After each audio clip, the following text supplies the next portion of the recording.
All right, I'm here with Stephen Follows, which I'm very excited to have on here. You have one of the most fascinating bios that I've read in a long time. You're a film industry analyst. You've done work in the New York Times, Guardian, IndieWire, Newsweek, many others. You were a business consultant for BBC Radio's series The Business of Film. You taught at many schools, including my alma mater, NYU. You taught producing, and you've also taught courses that some are fascinating to me. Measuring the unmeasurable, advanced creative thinking, and the psychology of film producing. You're an award-winning screenwriter. You produced over 100 short films, two features. You've done corporate work for Bethesda, and you co-run CatSnake, which is a story agency that helps clients to use storytelling to change hearts and minds. Unbelievable bio. I Um, read that as lack of focus, but yeah, okay, I'll take the compliment. Um, your topic today, which we brainstormed a little bit, was mostly you came up with this, is audiences pick feelings, not films. Yeah. So I am very curious to hear how a data analyst is going to explain this. So I'm going to start the 20-minute timer. And first, where did this topic come from and why did you choose it? Well, it was such a lovely brief to be able to think about the audience, but not come in with a topic and have to think about what topics would be relevant. So I'm very grateful for that. It allowed me to have sort of a lot wider thinking. I was giving a talk just before the Christmas break in Oslo for the Norwegian Film Institute. And it was about trying to help Norwegian filmmakers make product that will travel globally. So I had to do a lot of thinking in preparation for that around what is a film, what makes something travel, what is universal and what is local, when you want something different, when you want the same. And the more I got into it, the more I realized that the way that we as filmmakers or film professionals think of film is not the way that the audiences think of it. And that's not a problem. This isn't a criticism. It's just that when you're in the manufacturing or distribution of any industry, you think about the craft. And when you're a customer, you think about the benefit to you. I have never once thought how the supermarkets fill all their shelves, and I still don't care. But I do care if they don't have the product that I want exactly when I want it. But in return, they get my loyalty and they get my money. So I think filmmakers, despite being audience members themselves for other films, don't think necessarily often enough about what the consumer side of experiencing a film is. And I don't just mean financially, I do mean artistically and creatively as well. Do you think that this has always been the case, that audiences have always picked feelings, or is this an emerging trend? No, I think it's always true. I think it's true of so many things around human nature. I think if you go to a restaurant, why do you go to a restaurant? You go to a restaurant for a few reasons. One, you're hungry. Two, you're with friends or family or someone else and you want to have a space to connect, and also you want to feel the feelings of joy when you enjoy that food. I'm really craving this food, or here's an unusual food, or you go to a tasting menu, or you go to fast food, or whatever it is. You have a need or a desire to feel different, and you then consume this thing and it changes that.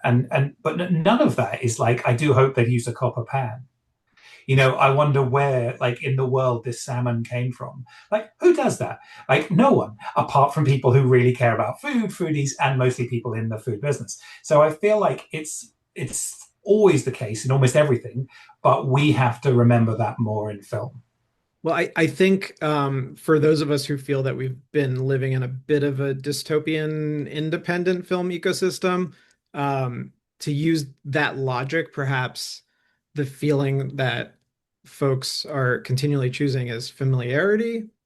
I don't know if that qualifies as a feeling, but Yeah, I understand what you mean. Yeah, it's the Hallmark movies. It's the reason people rewatch The Office. It's the reason that we yeah. might go back to something familiar rather than try something new and brave. Yeah. Um, but one of the things that you've been writing about recently is that this is changing. You've pretty much you have an article called "How the Film Industry's New Shape is an Amazing Opportunity for Filmmakers." I could just go down the list of some of the things that you points that you make here, but it's basically, at least in non-D filmmaking, like you're basically saying, I don't think I've seen a more optimistic take on what the ecosystem looks like for emerging new voices And I and stand behind everything I wrote in there, and everything I wrote in there is true and data backed. However, it is also a two-parter, and the one I wrote the week before was right. about how the film industry is riskier than it's ever Yes. been. And so both can be true, and everything, like sometimes the same factor is good or bad. Sometimes we see conflicting factors, and sometimes it's a big maelstrom of lots of different things. And I just chose in that one to focus on the positive because I felt that was the best package for that and to put people in a certain state of mind. Yeah, I was going to bring up the article you wrote before it, which you feel like market The most instability. depressing thing I've ever read. Well, no, well, you talk about creative cowardice. You said market Mm-hmm. instability is leading to creative cowardice, but then you kind of come back around and uh, basically are saying uh, audiences are tiring of IP and rewarding original stories. So, what Well, is? there's not one market. Let's think about that for us to start with. Like there is the supply chain. If you've got independent filmmakers want to make films, but they kind of have to sell them. You have to go through the sales and distribution marketing process because you've got to get it out there. You've got to recoup your income. You've got to make it sustainable. If you go right to the other end of the spectrum and you look at the studios, they don't want to make films. Making films is highly risky and is terrible business, and everything's a prototype. Even when you nail it, you can't do it again. What they want to do is sell and distribute films. They enjoy that.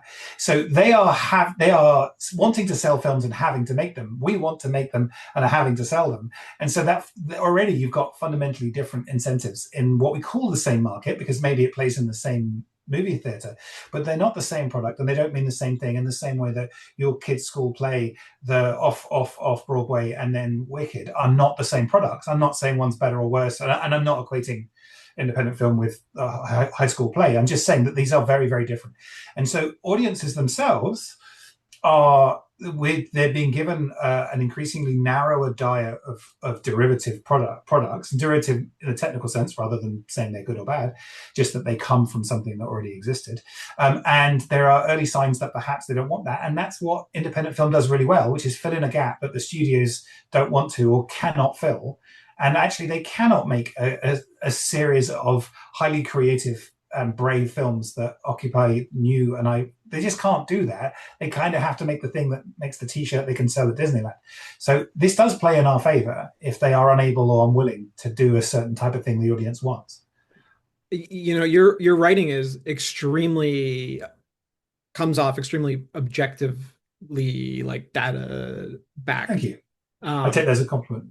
it is, it absolutely is. But I like, do you feel that you're wrestling with any internal bias here? Because you say like it's good for us. You're putting yourself on the side of the Well, I definitely am more like I mean, I come from film. I went to film school. I think I'm a human being. I don't associate necessarily with studios and shareholders, and I'm not rich. So yes, I have a bias there. I mean, I work quite hard in my writing to be objective because I don't think my job is to be a polemicist or to give a perspective. I don't write essays about this is what I reckon. Many people do, and they do that brilliantly. I'm just not one of those people. I have personal opinions, and I'd like to think that by putting objective work out there, people can criticize it and say, actually, you've been too much on this side or that side, and then it adds to the debate. But I see my public role in the writing as objectively helping people read what's going on, and then they can interpret it as they want. But as me as a person, I definitely want a diversity of content. Although I will say that what I consume for movies is trash. Like a lot of people think I'm a cinephile or like oh, he must see great films at film festivals. Anyone who knows me finds that hilarious because I do not watch good enough films because I'm tired emotionally, like everyone is, and so I go for the easy win. I go for the thing I know, and when I'm forced to watch something meaningful and impactful, I really appreciate it and I love it, and I don't go back to it again. And so like I think we all have multitudes and I don't see them as in conflict. I would say that these things are often cyclical as well, though. So you saw the bright 1950s and 1940s, 1950s musicals because the world was quite drab. You saw television getting smaller in the 60s, so movies got bigger. These things are cyclical, not to imply that they repeat themselves automatically, but that they come in waves and they are in conversation with themselves. And so it may be true that things were going one way and now they're going the other. That doesn't mean one was right, one was wrong. But indie can adapt to that. NonDe can adapt to that just overnight in a way that studios can't do across a decade. Yeah, I want to hone in quickly because I think everybody watch has like a guilty pleasure, or they just have their comfort food equivalent of TV. I have several episodes in this series that are very devoted to that, and it's something I feel very strongly about.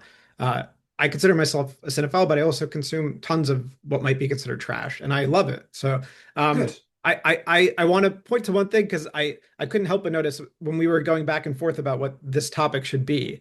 I suggested maybe making the unfamiliar familiar because I was thinking, is this what you're saying that most viewers are choosing an emotional experience they can trust. So Yeah. is it our job to try to create a familiar feeling of that? 100%. You've hit the nail on the head. I mean, we go into horror films knowing we're going to be scared. We go into a who done it, not knowing who the murderer is or even necessarily who the victim is.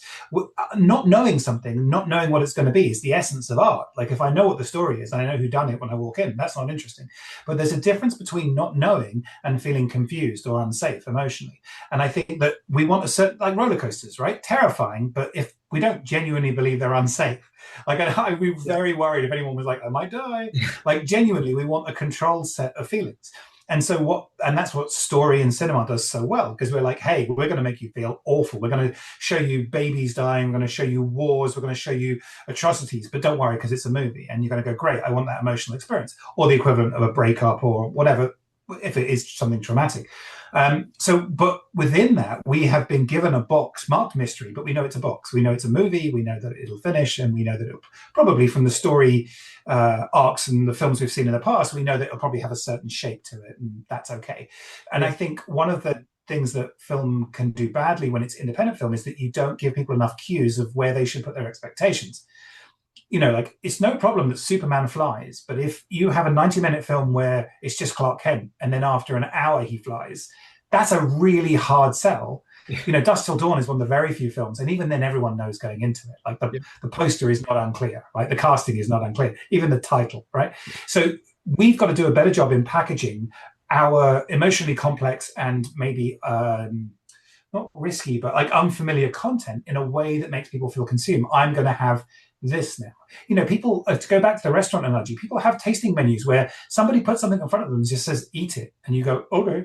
But Yeah. they've asked you what your allergies are, and you know that it's a place that's not going to poison you and, all that stuff. So it's about creating enough emotional safety that people are willing to take the risk on your creatively new project. Yeah, I think that's a good segue into distribution, which is what I'd like to talk about. But I couldn't help but bring that up because when I saw that you taught a course called Measuring the Unmeasurable, and I'm curious if there's any link there. But let's focus on uh, everything that you sort of lay out is extremely optimistic. It feels right. Uh, like big companies aren't going to take risks, so this is a new window for indie productions. Niche content is being rewarded. Audience building is within reach. Audiences want authenticity. This all feels great and it feels real and like feels relevant right now. The part that I think everyone is struggling with right now is um, I guess really just distribution. You say that micro studios can exist as a real business.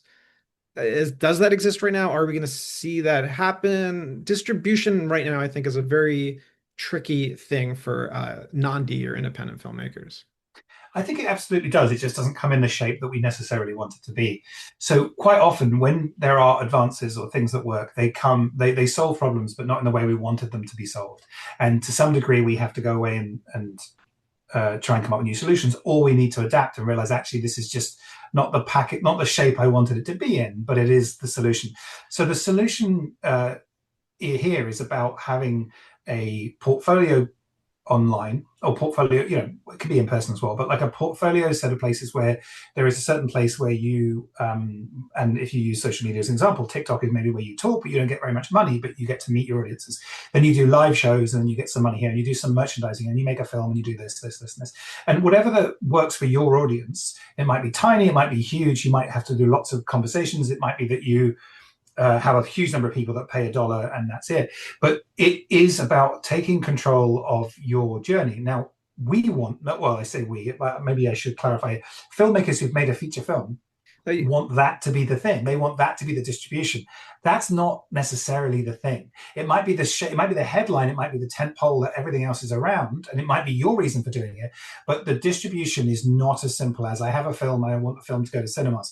It might be the distribution is I have a perspective on the world, and I've made this film, but I also want to be funded and supported. So therefore, I have a Patreon, I have a YouTube channel, I have a social media platform, or I do live shows, or I do consulting, or whatever the thing is. So I do believe that distribution's there. I do believe that it's better than it's ever been to successfully survive as an independent creator, but it may not be in the shape that we want, which is every 2 years I make a feature film that's shown in cinemas. Yeah. I didn't want to remove you from the communal we, so I know No, but you're I on don't the have a good film stuff. today, so I don't want to I really just wanted to point out like how data driven you are. So that's where that was coming from. But I guess maybe like the question I've written about this. It's something that I think a lot of us are thinking about, but maybe the elephant in the room is this all sounds great, but is theatrical distribution for independent films no longer a thing?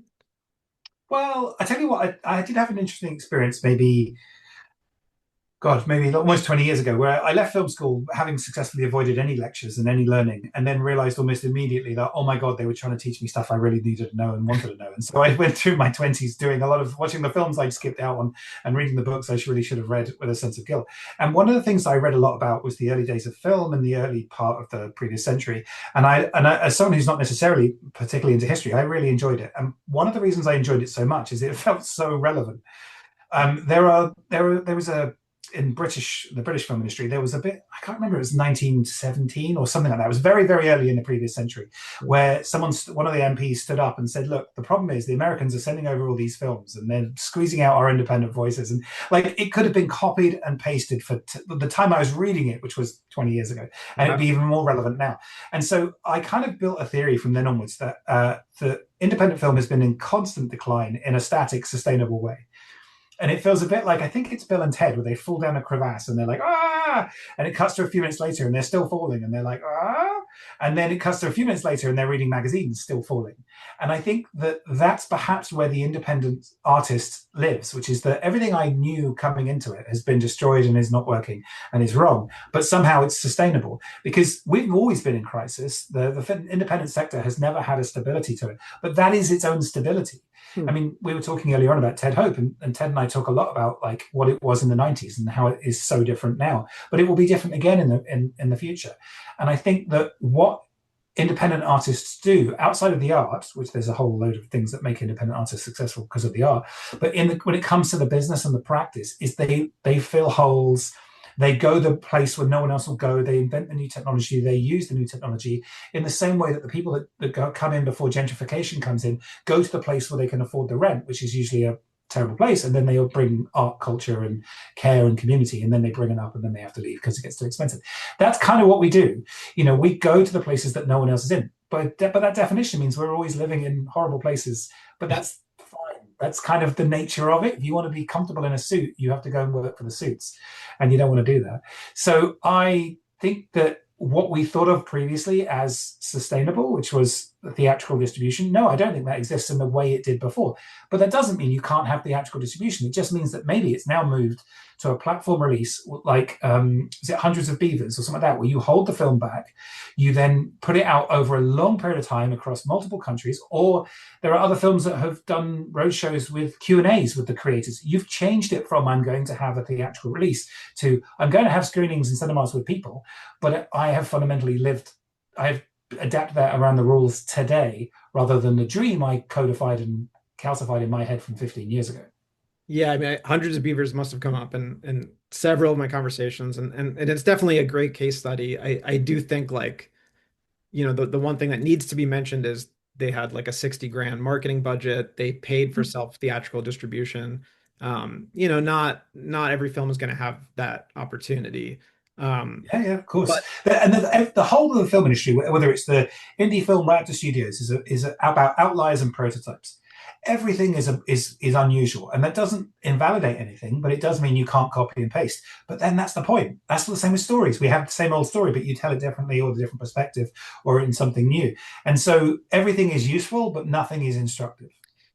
So, um, looking at the 90s to an extent, yes, but um, in our last minute, you say we've always been in a constant state of crisis. I mean, certainly if there's like a time when maybe we haven't, it was the 60s. At least looking at French New Wave and then looking at that ripple effect around the world, even how it affected American films in the But you're 70s. looking at the ones that survive. That's survivorship bias. I'm not saying it's. I'm not saying you're definitely wrong. I'm saying that I don't know, but I'm sure if I asked the average filmmaker of that time, my money would be on them saying exactly what we're saying today, that they said 100 years ago, that they'll say in 200 years, which is that it used to be great, and if only we could get back there, and now everything's gone to crap. And like I think that is the nature of independent art. So in our last 30-ish seconds, how do you see 2026 playing out for NonDe? I think it's a very exciting time. I think that it seems to be a grassroots movement. I think it seems to be based around the world that exists today, which is good because it's not just about how you try and make what I previously want to happen. I don't know whether it will work or not, but I know that the trying is the point, and I know it will create some incredible opportunities. I certainly don't see any harm or danger in it. It's not like everyone's telling you to turn down things that you're otherwise being offered. And so I think there's no reason not to sort of run faster and get deeper into it. That has been our 20 minutes. Are there any data points that you are going to be paying attention to this upcoming year that maybe you hadn't previously? It's a great question. I don't know. I mean, I my background is not as a data analyst. The last qualification I got in maths was when I was 16, and that wasn't brilliant. I think what I'm trying to do is understand the world, and it's just that one of the ways that the lenses I do that is through data. And so I like to observe more than I do predict or look out for. So I don't know what's going to be the significant stat in 12 months from now. I look back and I'm like, oh yeah, that revealed that. I don't have three things to watch and whether they're going up or down. I think even that is locking in a bias. Whereas if I can look at all the data and see where things are going and go, oh, okay, we'll follow that thread. So no, I don't really have any particular number that's a bellwether on something important. Well, I can certainly say that from somebody who is, measuring this as objectively as possible, this is certainly the most optimistic conversation I've had. Oh, Um, that's nice to hear. yeah, yeah, absolutely. And it's nice to have you on board and supplying this information from as an objective standpoint as you can. Um, so thank you for doing what you're doing and keep. No, thank you for all the work you put into the community and building something and going. I mean, anyone who goes somewhere where we haven't been before is brave, and we need more people in the world to do that. And some of the best things are built out of that. So I'm very grateful to you and people like you who actually go out there in the vanguard of ideas. So yeah, I'm always here to help. It's a what's the push and pull, like we Yeah. need the confidence and you're supplying the confidence. You're saying, hey, like, You should go out and do this is not yeah. something you should use. When people say that, what they usually mean is, I'm not going to do it, but I'm really intrigued just to see what will happen. Go and eat that, push that, touch that, go and stand there, see what happens. Well, thank you so much, Stephen. It's been a Thank you. pleasure. Likewise.